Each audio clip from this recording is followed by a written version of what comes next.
50% Americans diabetic അല്ലെങ്കിൽ prediabetic എന്നാണ് പറയുന്നത്. ഞാൻ പറയല്ല, ഇത് അവരുടെ ഒഫീഷ്യൽ വെബ്സൈറ്റ് ത്രൂ അവർ അനൗൺസ് ചെയ്തതാണ്. പോരാത്തതിന് ഓരോ ഫുഡ് പിരമിഡ് കംപ്ലീറ്റ്ലി അവർ ചേഞ്ച് ചെയ്തു.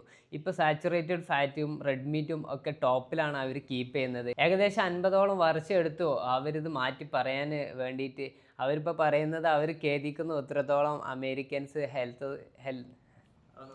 Whole grains outperform refined carbohydrates. Added sugars, especially sugar-sweetened beverages, drive metabolic disease, and today our government declares war on added sugar.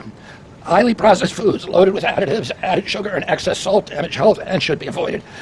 As Secretary of Health and Human Services, my message is clear: eat real food. Protein and healthy fats are essential, and were wrongly discouraged in prior dietary guidelines. We are ending the war on saturated fats. ഇത്രകാലം നമ്മുടെ നാട്ടിലെ ഡോക്ടേഴ്സും ഈ carb based കോച്ചസും ഒക്കെ specific ആയിട്ടുള്ള സ്റ്റഡീസിൽ മാത്രം trust ചെയ്യാണ്ട് കുറച്ചുകൂടി ലിബറലായിട്ട് ചിന്തിച്ചിട്ട് മറ്റുള്ള ഡയറ്റുകളും കാര്യങ്ങളൊക്കെ ഒന്നും കൂടെ എക്സ്പെരിമെൻറ്റ് ചെയ്തിട്ടുണ്ടെന്നുണ്ടെങ്കിൽ നമ്മുടെ നാട്ടിലും ഇതേപോലെ ഇത്രയും ഹെൽത്ത് കണ്ടീഷൻസ് ഒന്നും ഉണ്ടായിട്ടുണ്ടാവില്ല. ഇനിയിപ്പോൾ ഇന്ത്യയിലെ സ്റ്റഡീസ് നോക്കി കഴിഞ്ഞാൽ ഇതിലേറെ ഗുരുതരമായിരിക്കും എന്നുള്ളതാണ് എനിക്ക് പറയാനുള്ളത്.